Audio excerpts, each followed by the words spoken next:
The beginning of faith is hope. If we don't have hope, then we ain't going to have any faith. Welcome back, passionate investors. I'm your host, George Roberts, the author of Passionate Living Through Passive Investing. And today, I have the pleasure of interviewing Garr Russell, founder of Fireside RV Rental, a growing national franchise that helps families and entrepreneurs step into freedom and flexibility through RV rentals. Garr also owns and operates Gladys Restaurant, a beloved local diner that reflects his love for family, community, and comfort food done right. And as the author of multiple books, including my his story and my real estate story, Garr shares his personal journey of overcoming adversity, surrendering to God's timing, and discovering purpose through pain. Today, we're going to talk about a form of investing that many of you may not have thought of before.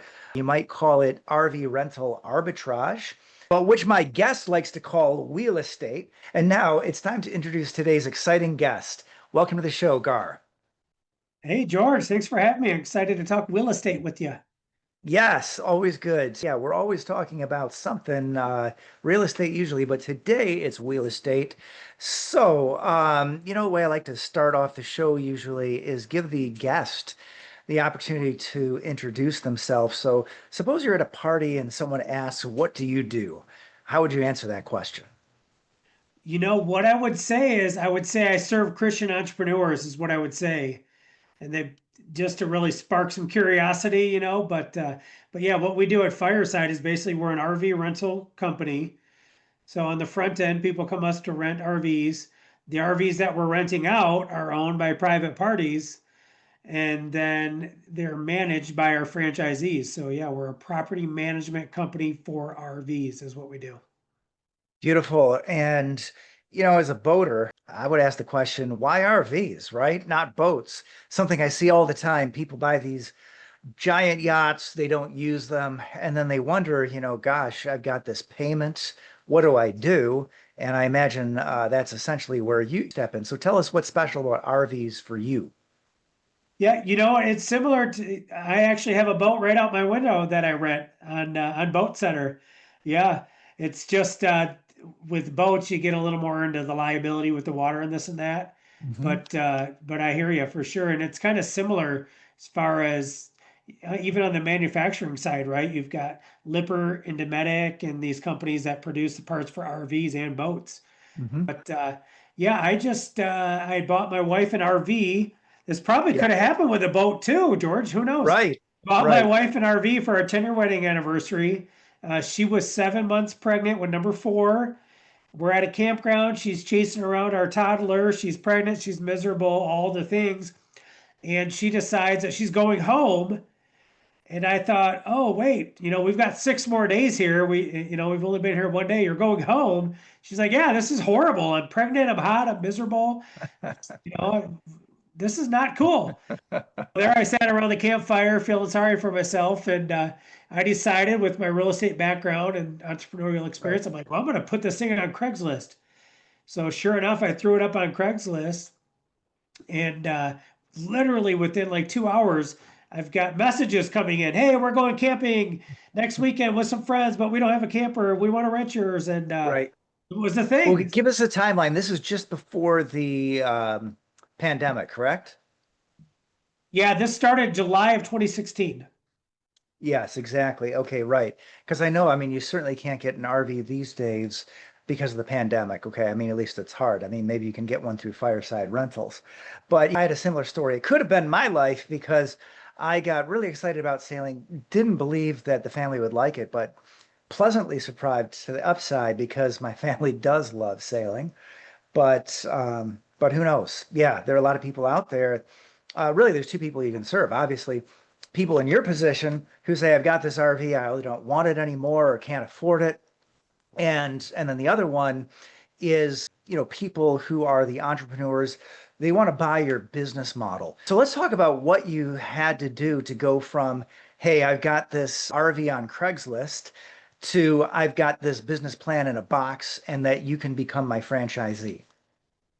Yeah, so with my entrepreneurial experience, it was a pretty easy transition as far as putting together, some of the simple things, the contracts and the paperwork and figuring out how to market and stuff like that. And then it was really okay. I had a decision to make is, am I going to go buy a bunch of RVs? Like, how am I going to scale this?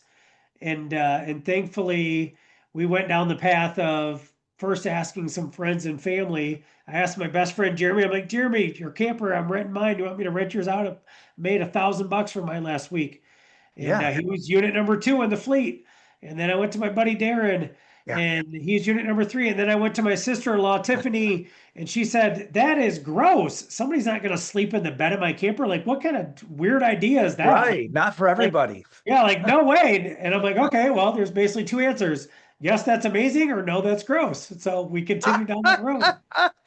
I love it. And there's also some issues, though, I think, with insurance. And I think most of the people here watching are the entrepreneurial side. But for people that are looking to rent it out, though, it takes like heavy duty insurance. Is this like a commercial insurance?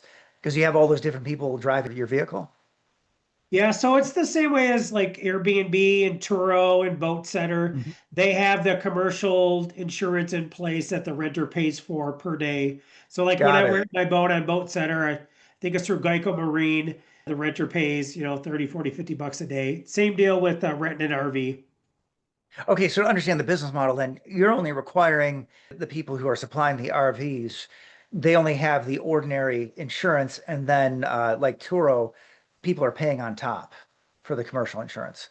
People can pay on top, or there are a couple insurance carriers out there who offer a full package that protects the owner of the RV and the commercial usage, so that you can, Yeah.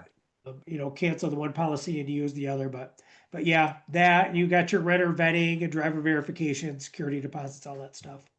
All right, good, good. Yeah, it's always useful to know that because, when I think about a business like this, if I want to get into it, there's always the idea of whether to build or to buy.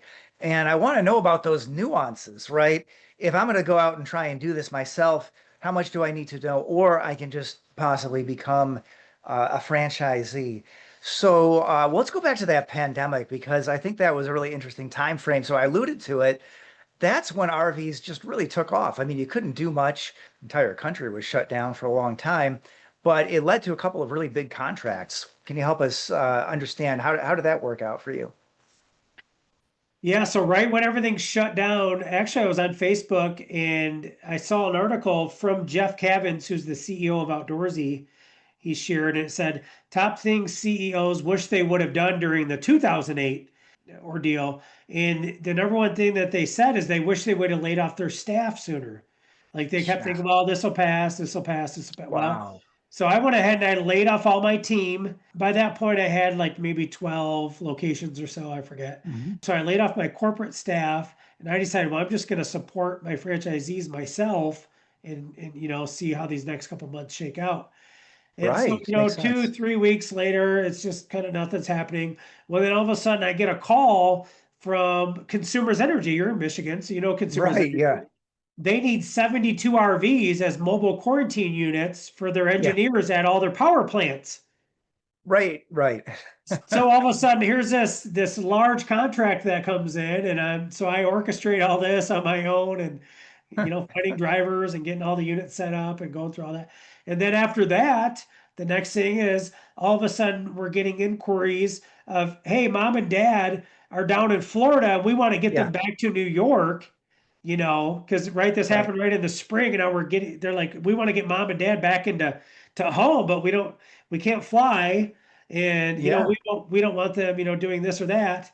And so we want to rent an RV as like a mobile quarantine unit. So then that happened. And then the NFL Yeah. reached out. And so it was one thing to the next to the next. And then all of a sudden we're back open again.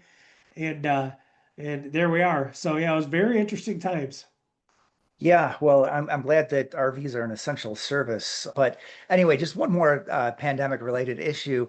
Don't usually do jokes on this show, but might lose a couple of customers. But I have to ask you, do you know what part of the engine keeps it from reaching its highest potential?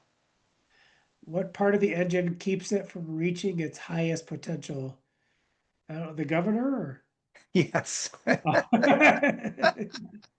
Well, anyway, Hey, so that's my I'm one down pure in Michigan. Florida. So That's my one pure Michigan joke for today.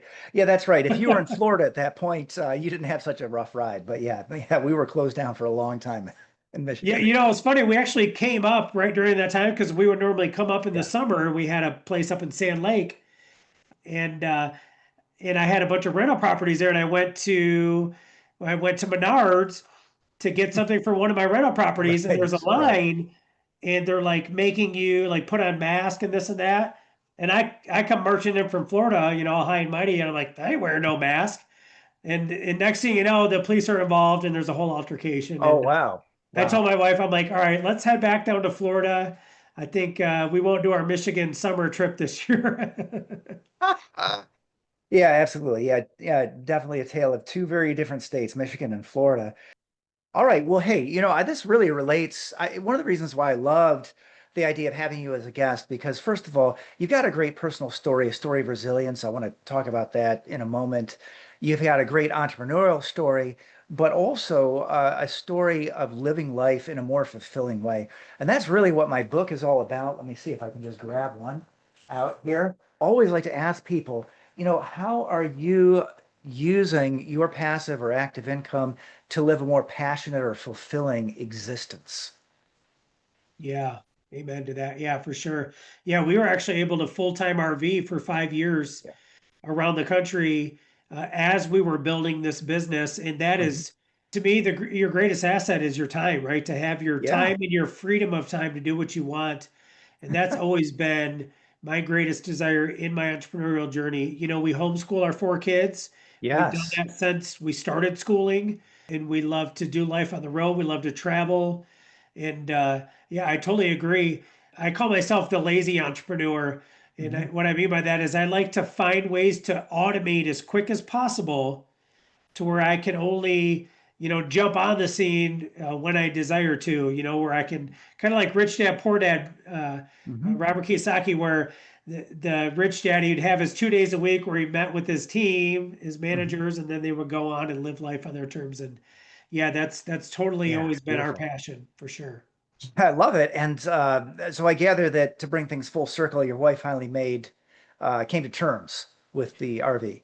Oh yeah, yeah. Shortly after she had Isabella, we were back in the RV, back camping. This was a travel trailer. Several months Yeah. after that, we bought a Class C RV, and then we would hit the road for some time. And then we went on the road for a couple months, and then it just kept extending after that.